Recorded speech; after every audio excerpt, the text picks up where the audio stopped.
Allez, c'est encore Bénédicte, la deuxième partie du Chronos. Donc, on était sur la setlist. On avait fini d'expliquer ce que c'est que la setlist. Donc, maintenant, il y a le programme séquenceur. Ce séquenceur, c'est quoi? C'est comme un enregistreur. Il y a le sampling, c'est-à-dire, je peux prendre un son qui est externe au Chronos et je le transforme en off-step. C'est-à-dire, quand j'appuie une note, par exemple, il y a un son de tambour que j'aime bien. Je prends le son, je l'enregistre et puis je le mets sur la note Do. Donc à chaque fois qu'il y a le Do, ce sera ce son qui va partir. Donc pour ceux qui ont des albums, qui veulent des sons spéciaux, tu vas en studio, tu enregistres, tu samples et puis tu joues quoi. Donc comme vous le voyez, ça peut être connecté à un CD audio pour prendre. Donc tu peux louper. Il y a le mode global là. Généralement le mode global c'est les paramètres. Il y a le disque, voilà. Le Chronos, c'est comme un disque dur géant, voilà. Donc, il y a un bouton disque là qui brille de temps en temps. Quand tu joues, bon, voilà, il ne brille pas. C'est-à-dire, quand tu es en train de jouer, voilà. Pour te dire que il y a 4 gigas de RAM qui sont en train de bouger quand tu joues, quoi.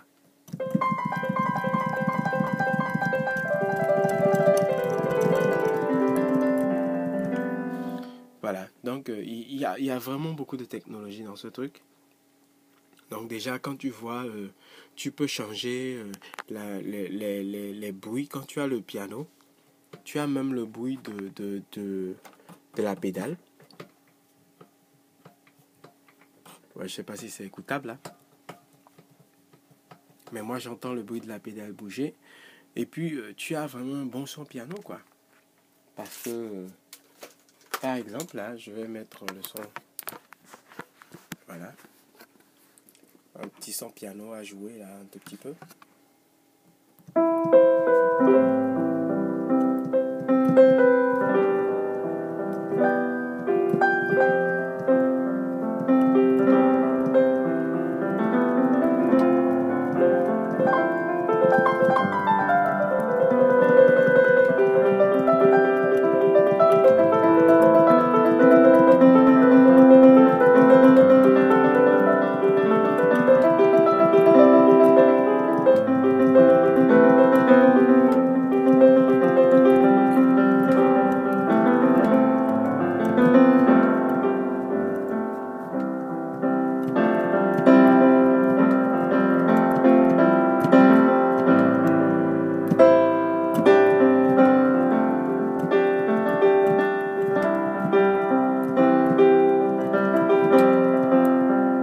Donc voilà, c'est un son piano vraiment puissant. Tu as différents types de piano. Pardon. Donc voilà, c'est un peu le corps Chronos. C'est un instrument, comme je le dis, en fer bien dur. Voilà, 88 notes. Donc ça te fait 7 octaves quelque chose. Il y a la version, la petite version. Bon, c'est vrai que ce piano coûte la peau des fesses. Aux États-Unis, ça fait 4 000 $ avec change. 4 000 $, c'est quoi? Je crois que ça dépend. 1 000 $, ça fait 400 000. So, 4 000 $ déjà, voilà quoi. Donc, mais il y a la version 61, 61 touches, qui coûte 2 000 $. 2 000 $, je crois que ça fait 800 000. La version 88, presque 4 000, avec la housse, parce que tu as un truc à protéger. Mais côté musique, ça en vaut la peine, parce que un instrument aussi bien bâti, avec facilité d'accès.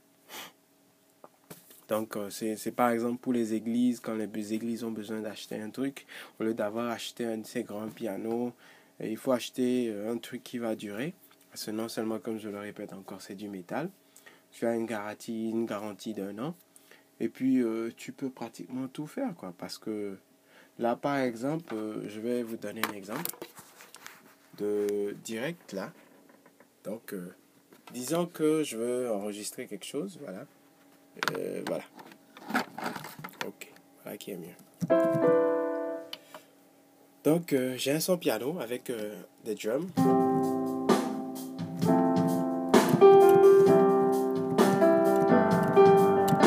So, disons que j'aime tellement ce son, je veux enregistrer. On va diminuer un peu le volume. Je veux enregistrer ce son. Donc,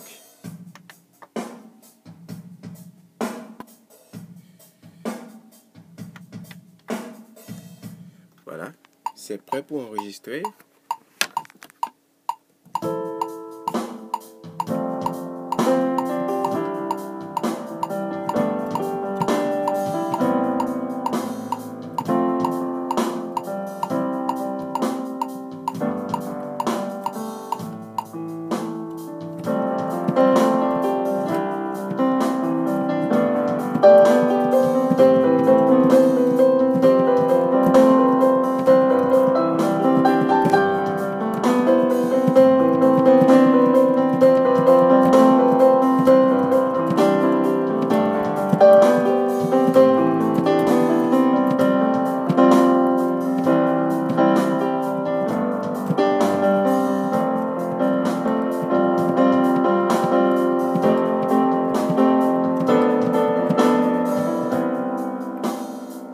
Donc voilà, donc j'ai enregistré cette portion.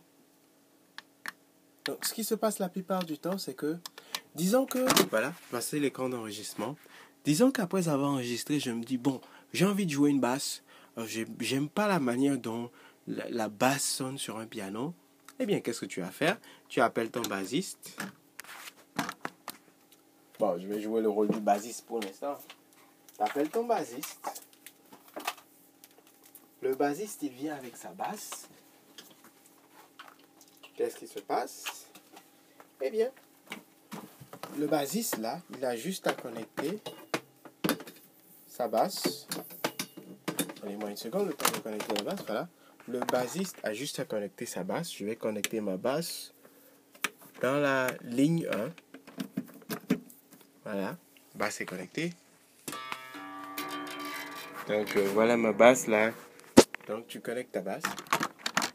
Et puis, quand tu as connecté ta basse, juste le temps de setup.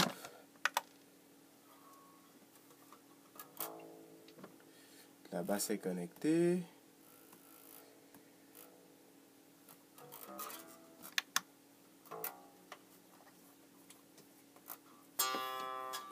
Voilà. Donc là, tu peux entendre ma basse qui est connectée depuis le truc. Donc, qu'est-ce que je vais faire maintenant? Voilà la basse. Je vais enregistrer la basse sur la chanson. Comment ça se fait? Eh bien, j'appuie juste,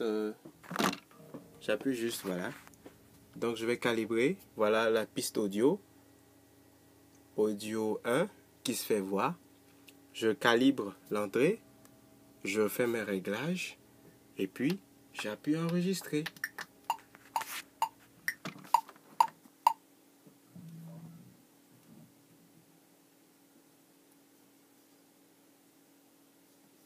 Et des fois, ça prend du temps, hein. Donc, j'appuie enregistrer.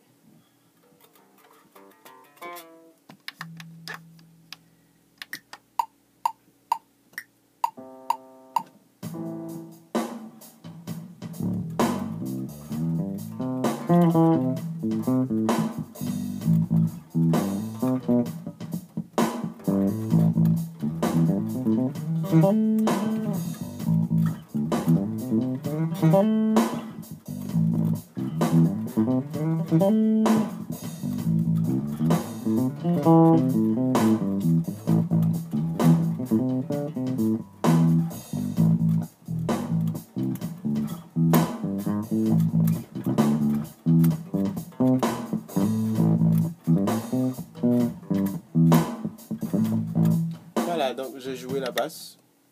Désolé que vous ne pouvez pas voir la basse parce que bon, j'utilise mon iPad, donc je ne peux pas interchanger de caméra aussi facilement. Donc j'ai fini de jouer ma basse. Donc la seule chose que j'ai à faire, je la joue. Voilà, je joue plus la basse. Voilà la basse. Donc actuellement c'est mon Chronos qui joue la basse. La seule chose que j'ai à faire, c'est jouer du piano dessus.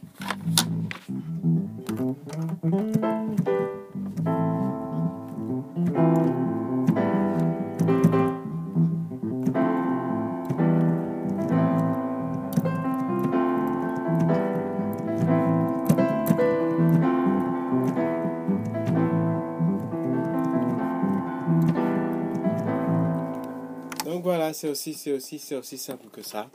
Donc, tu peux mettre des voix, des guitares, n'importe quoi, ce que tu veux, tous les nyama nyama. Si tu as, même voilà, si tu as des fichiers sur USB, tu les mets dedans et puis basta quoi. Donc voilà, c'était le corps Chronos.